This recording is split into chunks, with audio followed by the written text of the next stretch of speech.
Commitments or choices. What's the difference? Does it really matter? Well, I think there's a big difference. And I guess it only really matters if you want to have a sacred relationship or a profane and don't want a profane one or a mundane one. I learned a lesson this morning. Good morning, Mystery. I learned a lesson this morning from my favorite teacher, and I want to share it with you today because I think it's very powerful. And I continue to learn, I continue to grow, I continue to change, I continue to make mistakes, I continue to get better, I continue to do all that I can, and I will continue to do all that I can. And that includes living and learning and making mistakes and growing from them. And hopefully you can, it can be a lifelong practice. And that's certainly my hope. Hello, Avery. I want to get together with you and getting you back on the program.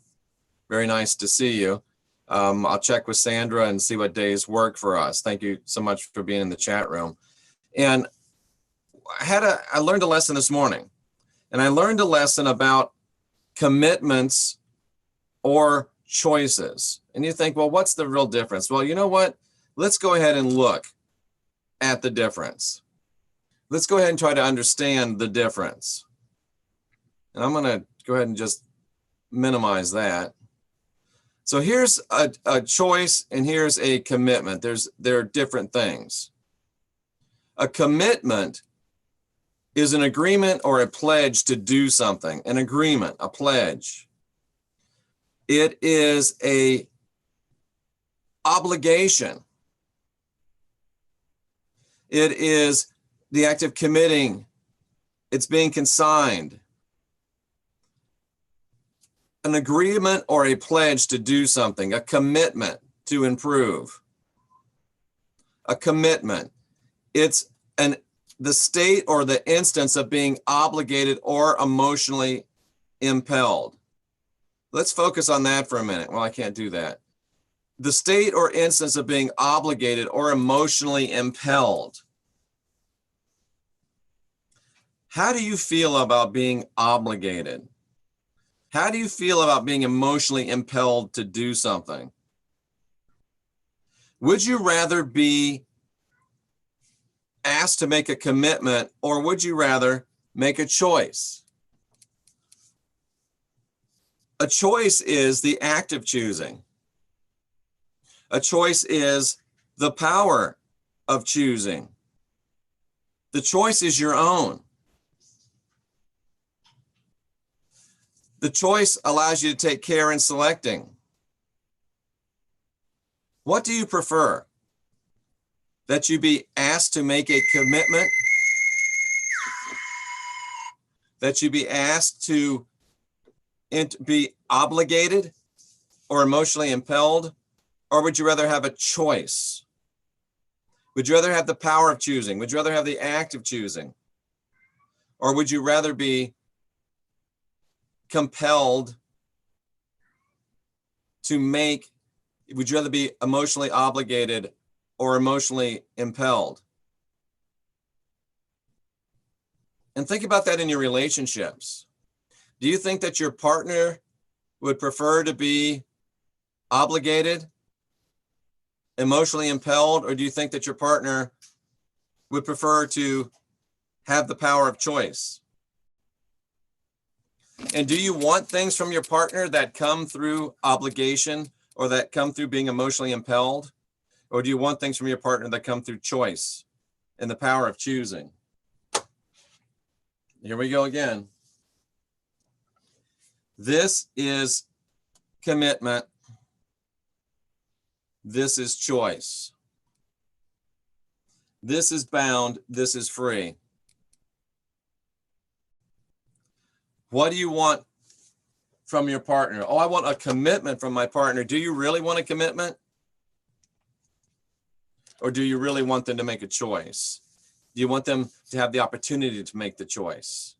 It's a little bitty change, but it makes a huge difference in the dynamic of a relationship, a huge difference. Because at the end of the day, commitments are things we try to force on people. Choices are things that we allow people to make. And I think that if we move from the paradigm of forcing commitments on people and forcing commitments out of people and moved into the paradigm of allowing people to make their own choices, that we would see some transformative power within our relationships. And when we talked about this morning, I used the word commitment just because it's part of my vocabulary. It's part of my old vocabulary, and words mean things. So I'm learning that I do have to clean up my vocabulary. So really, if we want to have divine, sovereign, free relationships, we should consider not trying to force people into commitments and allow people to make choices. Thank you for saying that. We've had great stuff. Commitment in the overlap, choice. Commitments in the overlap, choices outside the overlap. Absolutely. You got it, Tracy. You nailed it. A relationship is far off dream. That's probably good, because if you know that, then you know that you don't want it. Yeah, you heard Rooney. He has been on a little bit of a diet and he's not real happy with it. But the show with Robert Stanley and Jay last night was fantastic. Please watch it. We're going to get Avery from the Lois Show back on. Just have to get with Sandra to see when that works. And yes, commitments, choices. Is it a big deal? I think it is. And I think that once you start employing this thought in your relationships, you will see that it will make a big difference. Like John says, choice is free will. Commitment is dominance, and it is. So we're learning, we're growing, we're developing, and it's all going to be okay because we're in this together. We're creating ourselves. We're unindoctrinating ourselves. It is an inside job. And there's a reason why it's called a job, because it's work. And Heathen Breathen makes a good point. It's the same for raising kids. Absolutely. That's one of the things Sandra does best, is allows sovereignty, divinity, and freedom in Sophia.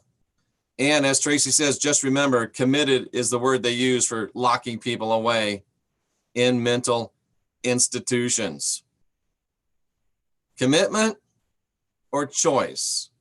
What are you giving and what are you asking? And what are you really getting? And what are you really asking? I'm Jeffrey Daugherty for Sandra D. If you want to work with us, serpentanddove.org, rawreflections.org, jeffreydaugherty.com. We're here to help you create yourself, build the life you love. I wish you love and light. I really do. I wish you love and light. The divinity in me recognizes the divinity in you. We are the last generation of real humans. Let's make the choice to get busy.